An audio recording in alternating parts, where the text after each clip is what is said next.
Egypt, most of the time we talk about the achievement of kings and what they've done, invasion of other countries, and political systems and regimes and religion, stuff like this. And most people actually don't talk or don't even think about women in ancient civilizations. But the ancient civilization of Egypt was always a pioneer civilization. When we think of a civilization established like thousands of years ago, and the way they looked at women at that time, which was too advanced actually, comparing to the other, even ancient civilizations like Mesopotamia or other parts of the world. Please.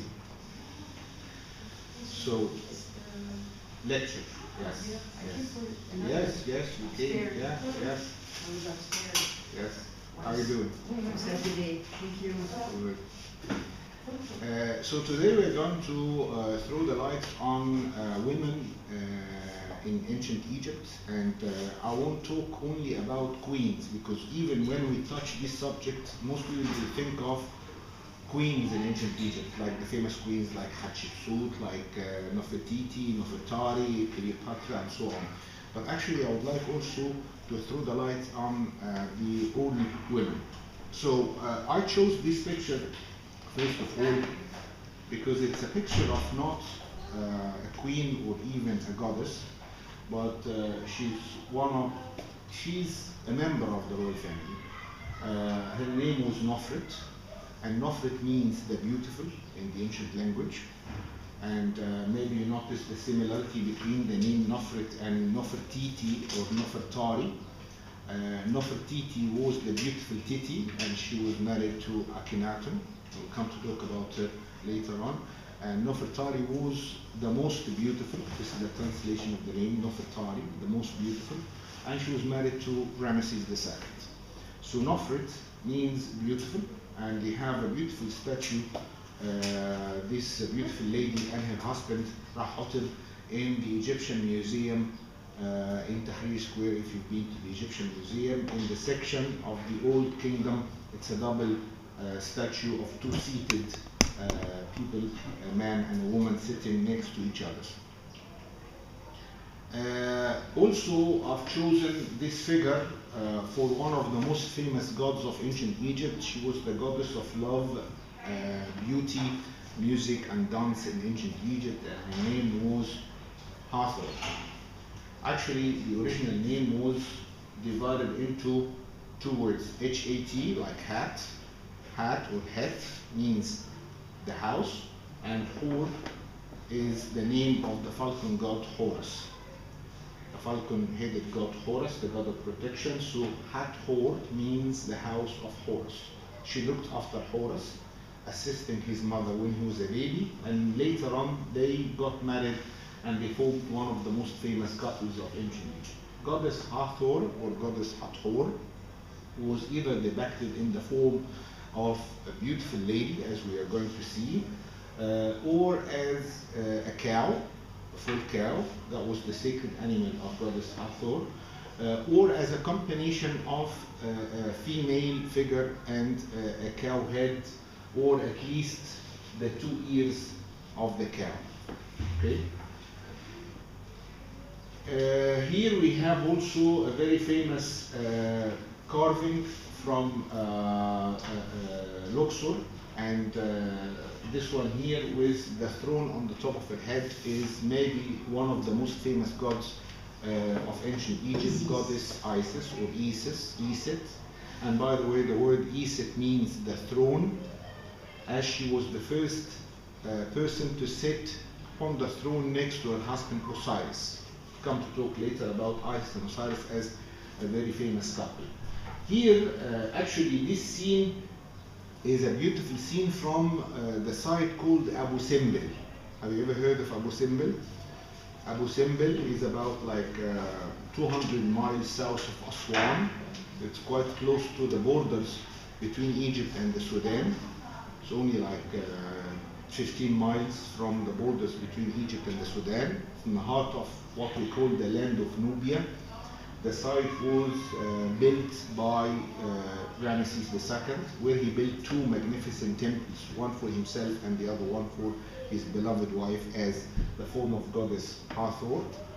So here we see the goddess is introducing his wife Nefertari, and Nefertari was coming as a human form of goddess Hathor. He made her one of the gods of ancient Egypt at that time. So you see the similarity between the two of them, almost the same features, the same even crown or similar crown, which is the solar disk flanked by the two horns of the cow, the famous crown of goddess Hathor. This is where? Hmm? Where? That's in Abu Simbel. The temple of... Yeah, the temple of Nefertari in Abu Simbel. The temple of Nefertari in Abu Simbel. Okay, here we have the two ladies, Isis and Nephthys. And when we talk about the Egyptian mythology, we talk about the beginning of creation, mentioning some different stories. One of them is talking about the four children, the children of God, Isis, Osiris, Set, and Nephthys, two males and two females, and one of them will kill the other one. Very similar to Cain and Abel, the children of Adam and Eve. So here the two ladies, Isis and Nephthys, they became two main figures of the mourners, or the gods who are protecting the body or the mummy for the afterlife. And when you go to either the Egyptian museum or most of the museums worldwide and you look at the coffins or the sarcophagi, you always find like female figures with wings, winged female figures. They are holding the coffins. These are the two ladies, Isis and Nephthys. Now we'll talk about another theory or another story for the beginning of creation, when they thought that at the beginning of creation the gods were divided into four pairs, male and female, male and female, male and female, male and female. So the first one, Moon and Monet, Ku, Coquette, Ku, Coquette, Amun, Amunet. So each one with his female partner or his female consort. These pictures here are also very famous and very important to know, which will give us an idea about the situation of women in ancient Egypt, because as we'll talk later in the lecture, most people actually, when they look at the ancient monuments, when they visit temples and look at the statues, when they visit the Egyptian temples or look at the statues, they always come with a conclusion that there was a difference between male and female.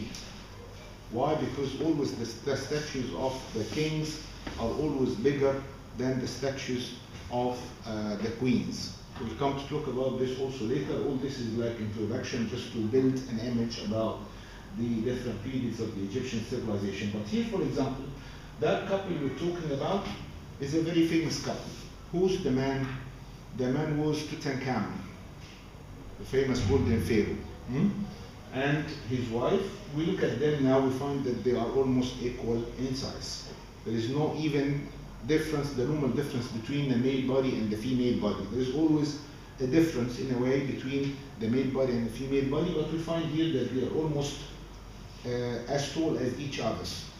Very famous also, if you see the throne of Tutankhamun in the Egyptian museum, the scene on the throne shows how they were sitting together or talking to each other or touching each other in love and tender scene.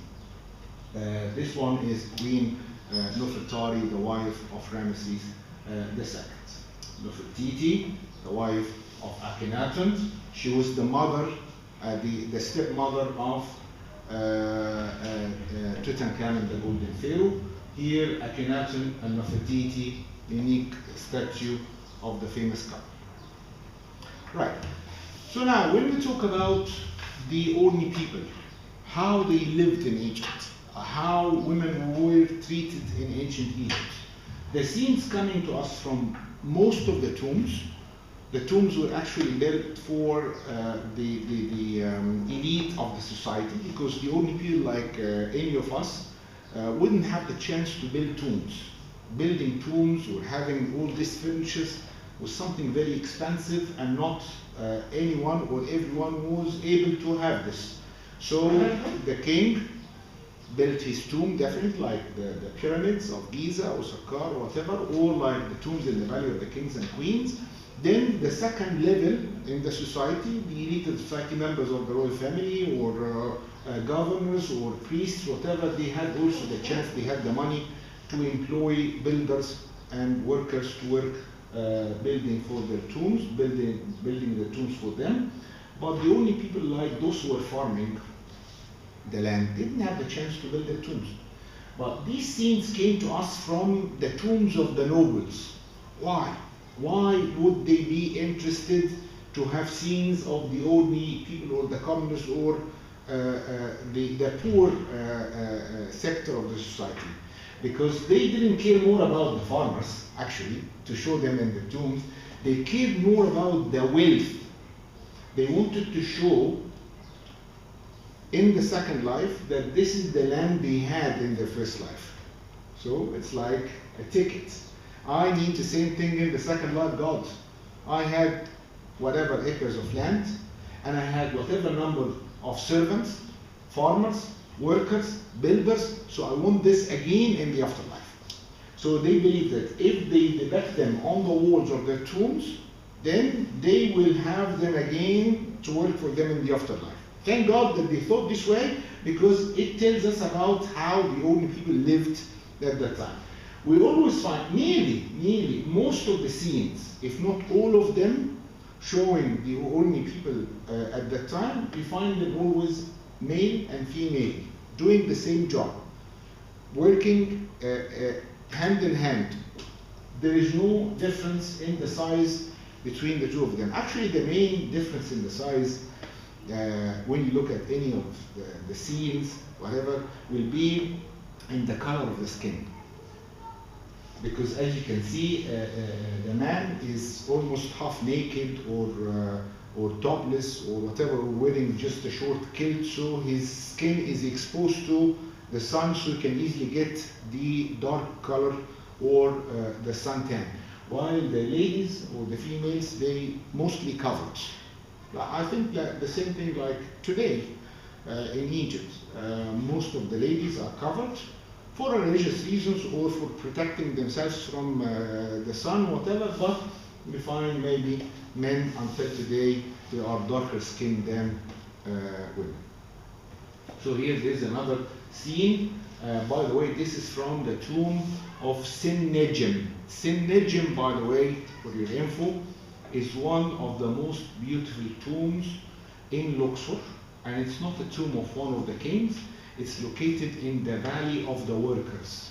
He was the chief of the workers by the time of the Pharaoh Ramesses III. Sin Nejm or Sin Dijin means the good brother or the sweet brother, which means that this is how the king was looking at him, how the king was appreciating his work for building his tombs and his tomb and his temples.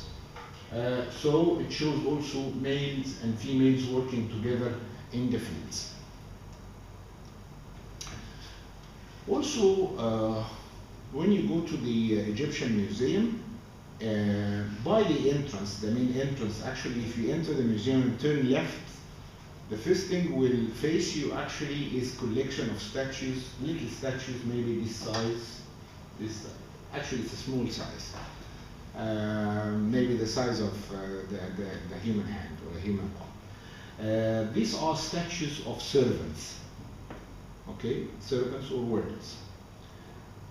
We found large number of those statues in many of the tombs, and a long time ago we thought about why would we have statues of workers or servants in the tombs of someone who's like a governor or a member of the royal family, because we were mistaken again. Maybe more than 100 years ago, we thought that in the ancient Egyptian civilization, they had the same thing like in other civilizations worldwide, like in India, like in Latin America maybe, or other parts of the world, that they used to kill or to bury the servants alive with the king. Why would the other civilization do that? Because they were expecting a second life. So when they bury the servants alive, they die with the king or with the chief of the tribe. Then when they come back to the afterlife, they will serve them again as servants. The Egyptians were civilized. They said, no, we don't need to do that. The king, when he comes back to the afterlife, he will come back as a god. So if he's coming back as a god, he does not need human bodies. He can only use the statues formed for those workers or servants. So if you make a statue of someone making wine, the god or the king, who will become a god, when he comes back to the afterlife, he can make this statue a real woman making wine, or a real man making bread, or whatever. Yeah? So they made these statues and they put them in the tombs to be serving the king in the afterlife. Okay, workers, again, another picture of the worker. Here you notice, maybe you've seen this before, like postcards or pictures or whatever, or documentaries on TV. There is something on the top of their head. Do you have any idea what is this? It's like a little cone, this one. Oil. Yes, it is oil. It is a perfumed oil. Tamila, this is very important. This is very important. You know, those mainly were dancers and singers, so they have physical fitness or exercise. They are moving, they are dancing. When you're dancing, so you sweat, right? So this is like kind of deodorant. While they are moving, dancing and singing and so on, and their bodies are getting hot, so the perfumed oils in that comb would melt down to shower them, to give them the beautiful smell. We talk about something like more than 3,500 years. Very creative, very creative. Okay, this is again another picture of the servants. Of course, those servants here, especially on the right hand side, they are carrying or sharing in carrying the furnitures, the funeral furnitures for the tomb. Musicians, of course, they haven't forgotten this. Some people, when they look at what we have or what we found in the tombs or what we have in museums today, or when they go and visit the different sites, say, okay, you only have tombs and temples. You are boring. You ancient Egyptians, boring. You are not like the Greek civilization or the Roman civilizations. They have beautiful statues and the lovely temples. They are well decorated and so on. No. Those people were not boring. Those people loved life. So they wanted to have a better life in the hereafter. So they were always focusing on life after death. They didn't care much about this life, not because they hated life, but because they loved life. Okay, so they were always keeping an eye on what happens after death. Because the question was, sooner or later, guys, we all die. The question was, what happens when we die? Is this the end of story? We're not coming back? We are not going to have another life? The answer to the question was, no, we will have eternal life. If this life is limited by death, so the second life is eternal. So you should spend your first life preparing yourself for the afterlife. Okay? And that was accessible to everyone, not just the pharaoh. This is a good question. We just covered part of it now. Sorry. It is accessible to everyone. Everyone will come back for the afterlife. But because the only people were not able actually to have what the kings or the elite of society had, like tombs and furnitures and so on, so they believed in their leaders. They believed in the pharaoh. The pharaoh, when he comes back to the afterlife, he will bring them back if they were acting good. So it was a great honor. It was a great honor if you are chosen among the team working building a tomb or building a pyramid. This is a very good point. You know why? Because when we think about building the pyramids, for example, we say that Herodotus, when he came here, he wrote that 100,000 people were involved in building the pyramids. Okay? And some people say, okay, that was slavery. They were slaves or they were prisoners of war or whatever. No, this is not how the pyramids were built. The pyramids were built by and with love. I'll give you an example. I'm a freelancer, guest lecturer, Egyptologist, and I conduct tours. Let's say, I checked my email today and I found an email from Queen Elizabeth. Dear Mr. Hisham, I've heard about you and you have been highly recommended by who, whatever, and I'm going to visit Egypt next month and I would love you to come and conduct my tour and give me the tour around the different monumental sites. Okay. Queen Elizabeth is just a human being. She's not a goddess. Queen Elizabeth, she's not even my queen. Yeah? I'm Egyptian, she is British. But it's a great honor to be the private, personal guide of Queen Elizabeth, who's a figurehead. Okay? Am I right? It's a great honor. So I'll show off and tell everyone, ah, guys, you know, I'm definitely better than all of you. Why? Because I am the chosen one. I am the chosen one by Queen Elizabeth. Which means that this is a proof that I'm a good guy. Okay? So if you are chosen among the team building the tomb or building the pyramids, what a great honor to be in the closed and small circle surrounding the king in his first life. So you will be one of the early people recognized by the king for the afterlife. So it's a guarantee that you will go to heaven with God. Of course, kings will go to heaven. Kings, always good. They don't make mistakes. And even if they make mistakes, they are gods. So they can do whatever they want. Okay. So when they thought of the second life, they were not only thinking of statues and beds and chariots, swords, shields, whatever. No, they thought of musical instruments. They thought of games, toys, and the best example come to us from the collection from the tomb of Tutankhamun. If you walk down the corridor, the main corridor in the Egyptian Museum contains the collection from the tomb of Tutankhamun, you will be amazed. All what you imagine and all what you don't imagine came from this small tomb, which is just an example because we believe that all the other tombs had even 10 times more than what was found in the tomb of Tutankhamun. Why? Because when you visit the tomb of Tutankhamun, it's too small to contain all this.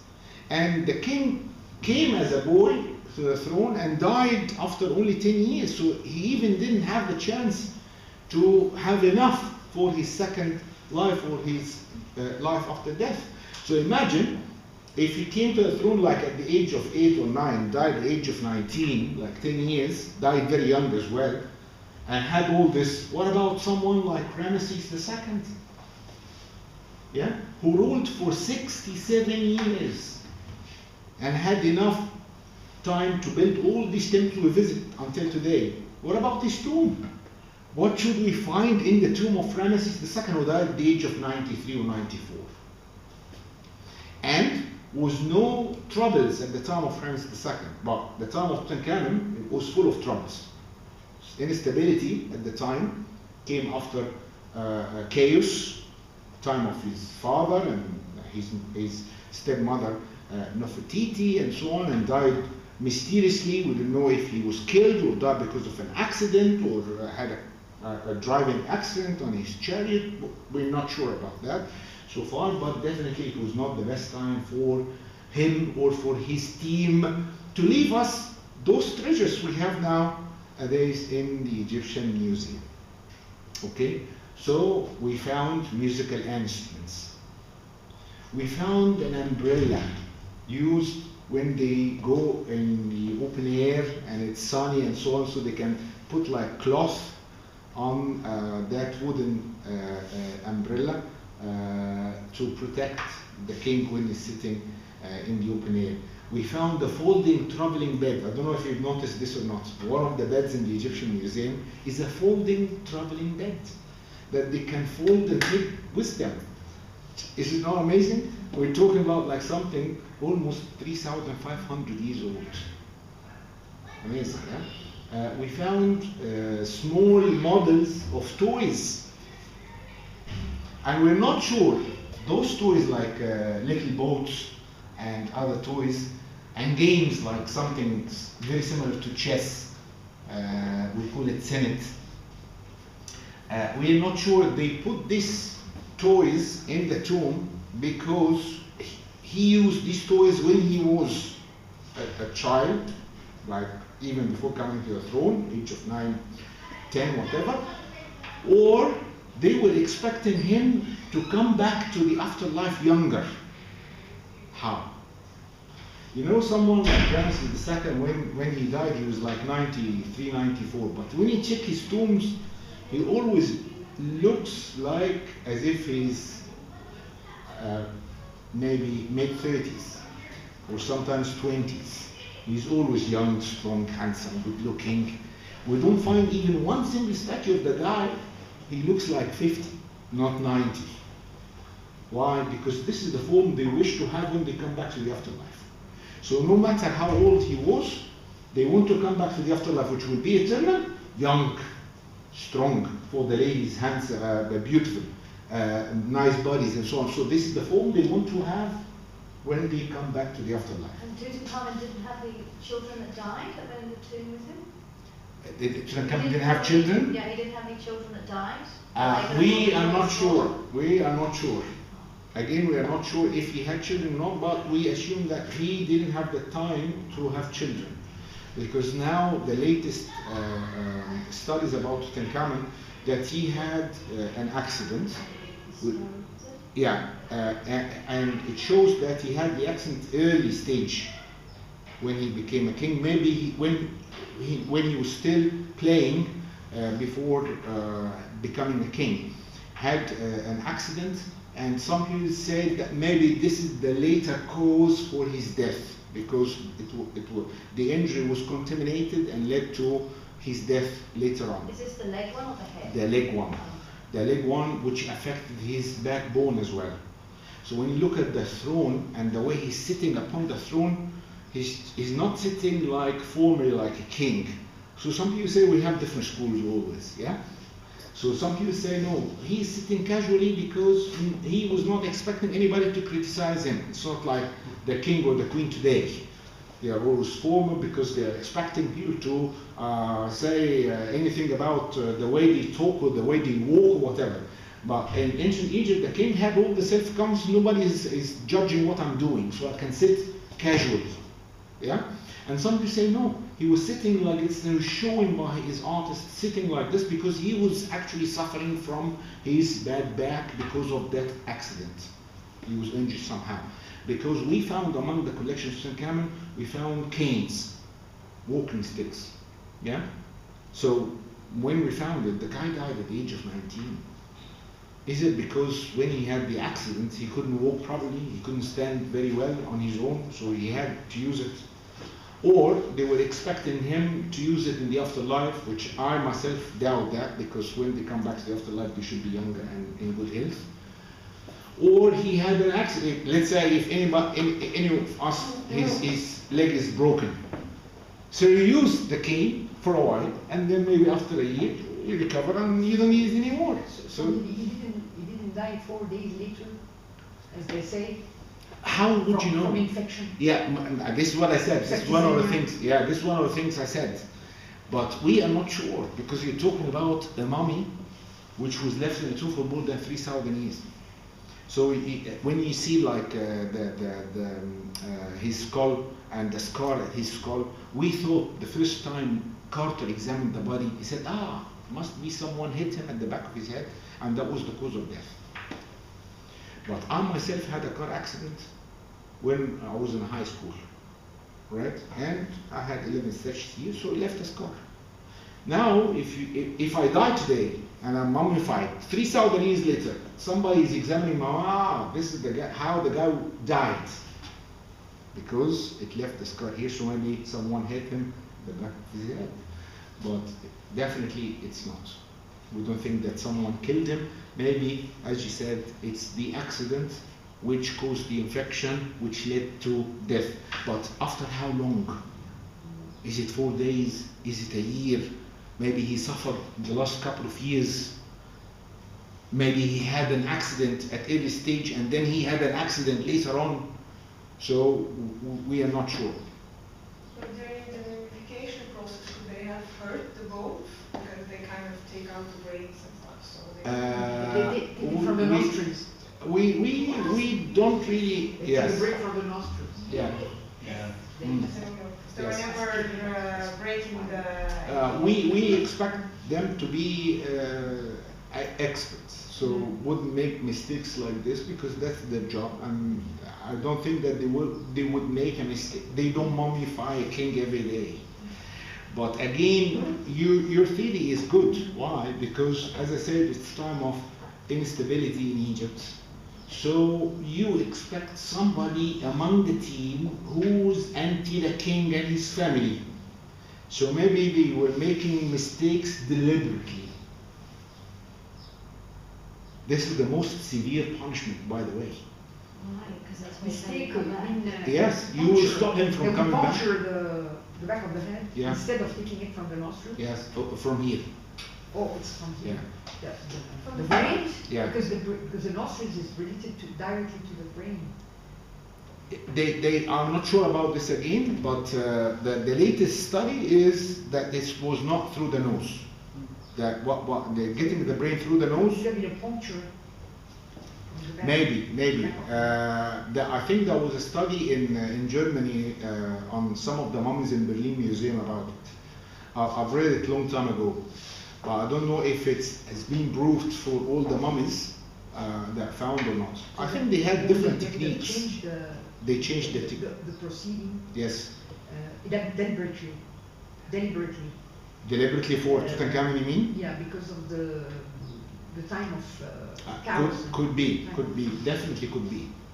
Also, I don't actually expect them to do anything bad for the boy because at the end of the day, he was a boy. He was harmless. He couldn't even keep his name. He had to change his name. They forced him to change his name. They forced him to change his religion. You know that Tutankhamun was not named Tutankhamun. Tutankhamun. Tutankhamun. Why did they make him change? Because Tutankhamun is related to the god Atum, who was worshipped by invented this religion, invented by his father Akhenaten.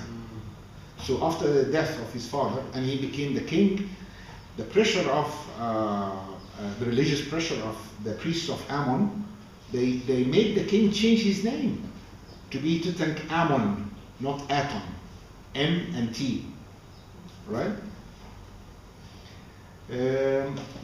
Dances. This is a very famous scene from the tomb called the Tomb of Nacht in the west bank of Luxor. Okay, and now we have also a scene from the tomb in Luxor, the west bank of Luxor, showing the hairdressers and witches serving the visitors, because they used to have like banquets in their tombs. On the walls. They were expecting to have visitors to visit them in the afterlife.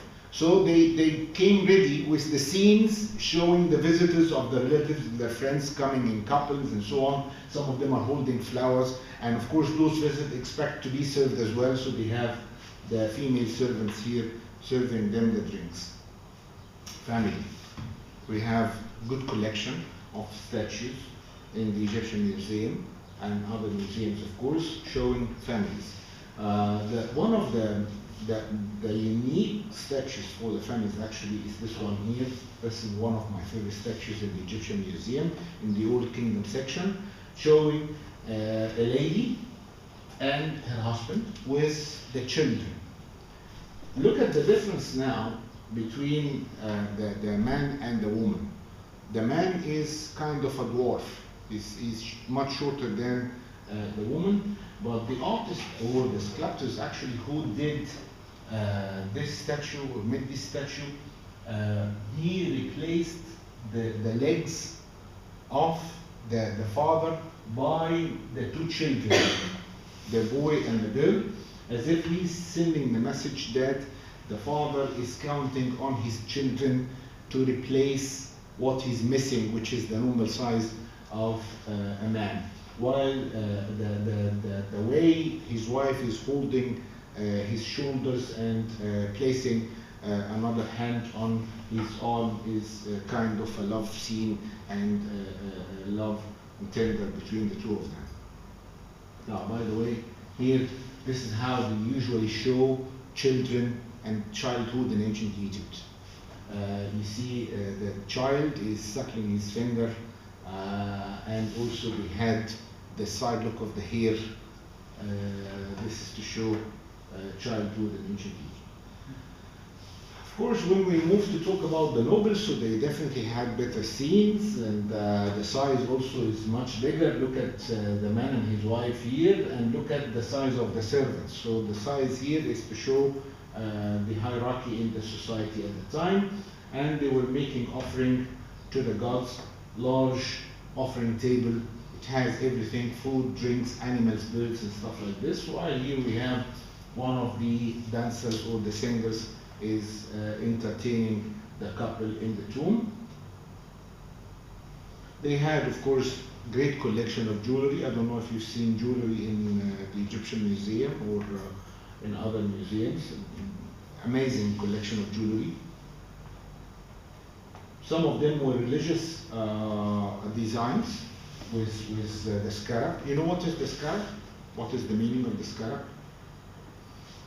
Okay, many of the amulets and the symbols of ancient Egypt actually were related to different gods. The scarab, the ancient Egyptians noticed that every morning the sun rises on the east, travels from east to west, sets behind the mountains of the West Bank, disappears, it's dark, it's night time, and then the following morning they find the same solar disk which disappeared on the West Bank. It appears again on the East Bank, traveling, disappears.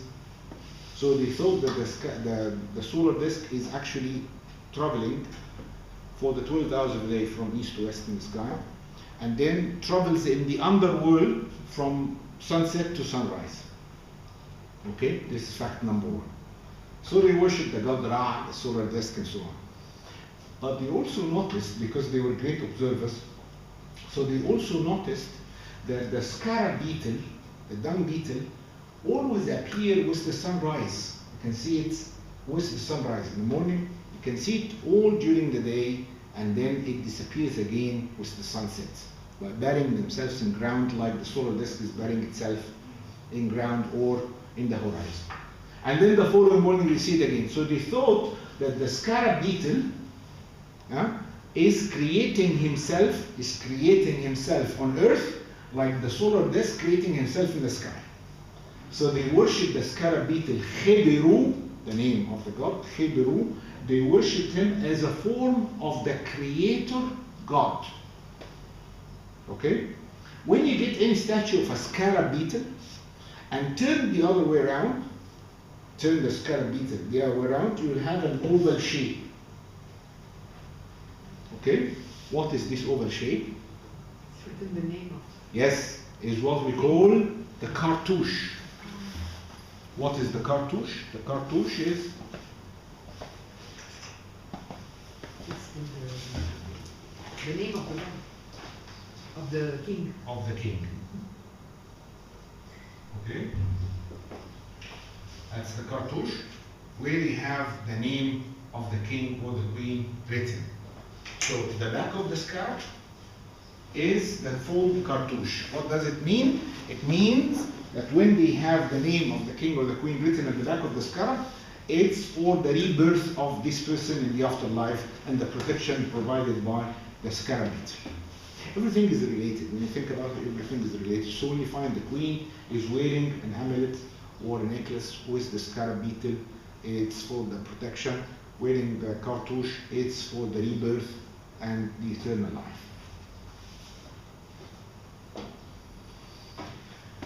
This is a very basic mirror. Of course, they didn't have mirrors in the form of mirrors like today, although they were advanced in making glass. They made glass bottles and stuff like this, and we found in some of the tombs how they were blowing to make the glass in small manual, like small workshops. And these scenes come to us from the tombs in Saqqara. But for the mirrors, they used very well polished metals. They worked very well like mirrors today. So we found this among the collection of Tutankhamun, by the way. The mirror itself. Hmm? The mirror itself. No, the mirror, glass mirror, they had it later on, but not at that stage. So it's just metal. Yeah, just metal, yes. This is from, this is actually in the British Museum. The other one is in Cairo. That's beautiful, the headband. Yes. Stunning. Of course, gold was used on a very large scale in ancient Egypt, and although we don't have gold here in Egypt, maybe we have now 1 or 2 gold mines, but the discovery of gold in Egypt happened around the same time of Ramesses II, which is quite late. But originally gold was brought from the land of Nubia, and the word Nubia comes from Nubit, which means gold in the ancient language. So it was where the gold mines were. Okay, this is what I told you about before. Now we come to talk specifically about it. Here, this is seen from Luxor, the Temple of Luxor. Statues, the giant statues here are statues of Ramesses II. And if you look behind any of those standing statues, giant statues of Ramesses II, you find like tiny little statue of a female. Can you see it here? Yeah. Who is this lady? This lady, Wife. his wife, Nofitar. So every time when we go there and have some people visiting, I say, you see, look, this is Ramesses II, and this is his poor wife, Nofitar. Look at the size. Come on, she's behind his left leg and stuff like this.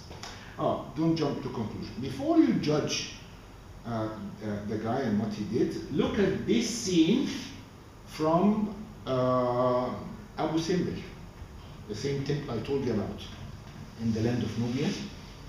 Abu Simbel, he built 2 temples, one for himself and the other one for his wife. So look at the size of the statues. This is the statue of the king, and this is the statue of the queen. They are exactly the same size. She is as big as the king. Not just the statue outside, but also inside the temple you have the scenes like here. The queen, the king, and the queen. They are equal in size. So why there is a difference in the size between the king and the queen in the Temple of Luxor, and we don't have any difference between the same king and the same queen in Abu Simbel? Because the difference between male and female was not because they were male and the others were females, or because he was a king and she was a queen. The difference in the size was because he was a god king, he was divine, and she was human. Even if she was the queen, she's still human.